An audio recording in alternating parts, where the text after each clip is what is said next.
যা করার করছো এখন আর সময় নেই।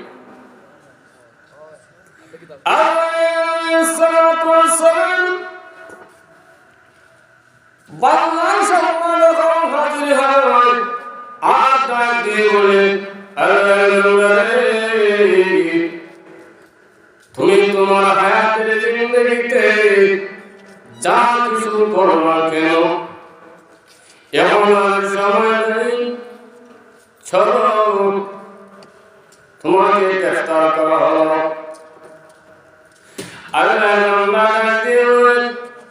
আমার তো অফিসের কিছু কাম বাকি রয়েছে, আমার কিছু খাস বাকি রয়েছে, এগুলো বুঝাই হলো নিয়ে যাও।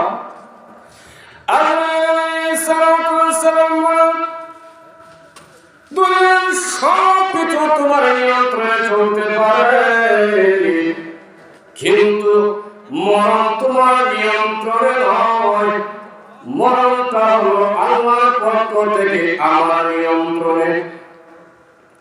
তাহলে কখন আগুনে লাইব গাছটা দিব এটা আপনার আমার জানা নাই।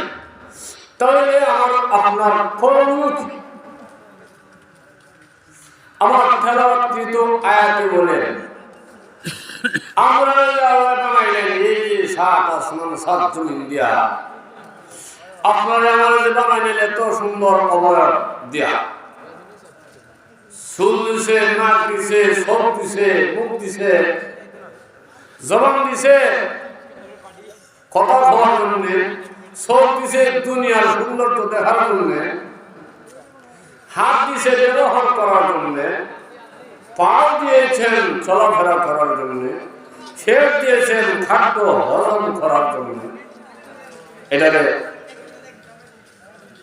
একটা খাদ্য দিয়েছেন আর খাদ্যটারে অবস্থান করার জন্য আল্লাহ হেড দিয়েছেন। কেন দিয়েছেন? এত মহব্বত আল্লাহ কেন করছেন? আল্লাহ রাব্বুল আলামিন বলেন মানুষকে আমি আল্লাহ আশরাফুল মাখলুকাত বানাইছি। আশরাফুল মাখলুকাত যে এটা আমার বানানো হবের কথা না।